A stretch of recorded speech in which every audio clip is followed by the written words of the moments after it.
Jeudi 14 janvier, bonjour à toutes et à tous, bienvenue sur Grand Lille TV. Il est tout juste 7h30, on est bien sûr en direct. Et voici en images et en 7 minutes le journal préparé ce matin par l'ensemble de la rédaction. C'est l'info du Grand Lille, c'est l'info qui avance avec vous.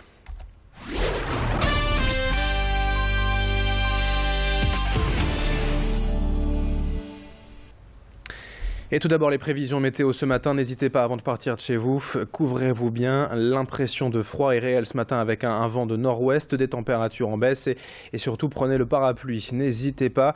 Et pas mal de pluie déjà ce matin et tout au long de la journée, alternance entre de sérieuses averses, quelques belles éclaircies parfois, en tout cas les nuages, les pluies seront bien présents tout au long de la journée et les températures de saison avec 5 ou 6 degrés et pour les maximales, mais en baisse on aura 0 degré ce week-end et peut-être même des giboulées de neige dès ce soir et la nuit prochaine. Météo complète bien sûr à retrouver dès la fin de journal. Pour démarrer cette édition, les infos du Grand Lille et les infos sport avec la qualification du LOSC hier soir pour les demi-finales de la Coupe de la Ligue. À Guingamp, dans les Côtes d'Armor, les Dogs sont venus à bout des Bretons au tir au but après un match nul 0-0. Vincent et Enyama a stoppé 2 tirs au but guingampais. Au tour suivant, les Lillois recevront donc Bordeaux les 26 ou 27 janvier et prochains. L'actualité fait divers également dans la région ce jeudi matin avec cet impressionnant incendie cette nuit à Arras. Hier soir, en fait, peu après 20h, le feu s'est déclaré dans un grand bâtiment de 12 000 mètres carrés de l'usine Soplaril, produisant des emballages plastiques. Pas de victimes heureusement à déplorer selon les pompiers et plusieurs sources concordantes.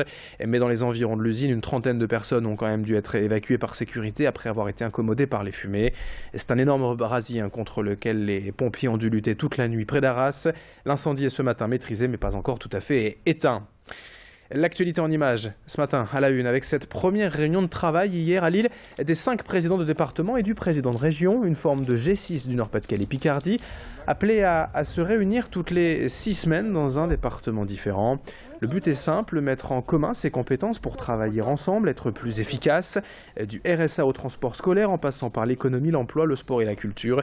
De nombreux sujets ont été abordés pendant cette réunion. Le président de région, Xavier Bertrand, a notamment annoncé la mise en place d'antennes dans chaque département pour permettre aux habitants de ne pas se déplacer jusqu'à Lille pour certaines démarches administratives. Écoutez le Xavier Bertrand hier au micro de Clotilde Leguévac pour Grand Lille TV. Ils étaient tous préoccupés pour savoir. Le moment où département et région se parlaient, c'était quand il y avait l'inauguration. Bon alors, c'est toi qui as les plus gros ciseaux pour couper le ruban. Et qui est-ce qui va parler en premier? Mais je m'en moque de tout ça. Je m'en moque. Moi, la seule chose qui compte, c'est de savoir si on est un peu plus efficace et si on bosse ensemble. Mais pendant longtemps, c'était ça le sujet. C'est ça.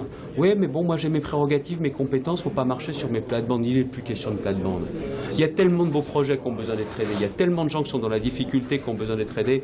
Faut qu'on arrête de se regarder le nombril en politique, quoi. Puis qu'on regarde un peu plus les gens, qu'on s'occupe d'eux. À noter par ailleurs que le futur nom de la grande région n'a pas été évoqué hier, mais Xavier Bertrand a déjà laissé entendre qu'il souhaitait une consultation publique à ce propos pour laisser choisir aux habitants le nom de leur territoire. Au choix, le bon vieux mais assez long Nord-Pas-de-Calais Picardie, le tendance Hauts-de-France, la Ch'ticardie, pourquoi pas, ou encore le territorial Flandre Artois Picardie, ce sera peut-être bientôt à vous de choisir. Dans l'actualité également en direct, 7h33 sur Grand Lille TV, on évoque les soldes d'une semaine après leur début et cette fois pas de grands centres commerciaux à l'image mais les petits commerçants indépendants. Ici à Armentières par exemple, cette boutique familiale de lingerie s'en sort très bien depuis quelques jours. L'enseigne profite en fait d'une véritable relation de proximité avec ses clientes, les soldes sont toujours très attendus et il n'y a pas ici forcément des périodes de promotion répétées tout au long de l'année mais plutôt une attente et l'affluence durant cette période de soldes. C'est en tout cas l'avis de la gérante de cette boutique rencontrée hier donc à Armentières par Céline Nuret. Nous, en tant qu'indépendants, on n'a pas du tout la même politique que les chaînes.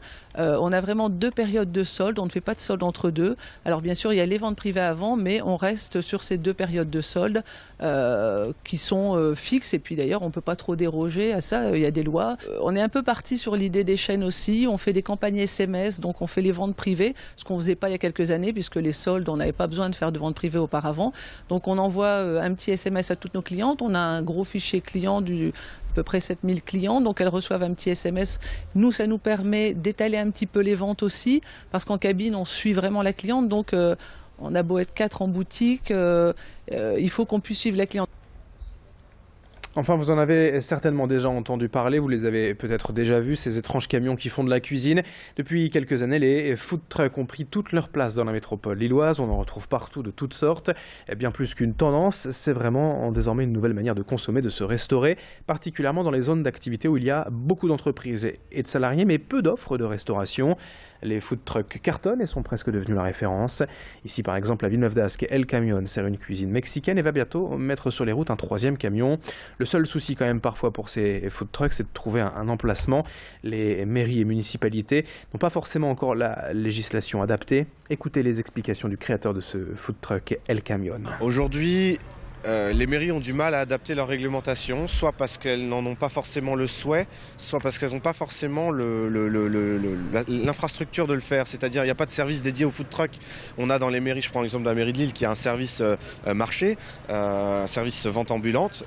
Aujourd'hui, il n'y a pas de case dédiée food truck. Je sais que c'est en cours. Mais les food trucks sont arrivés sur la métropole lilloise en 2013. On est quand même en début 2016. Il nous faut une réglementation adaptée au niveau des mairies. En attendant, on se rabat sur des privés auprès de qui il est bien plus facile d'obtenir des autorisations.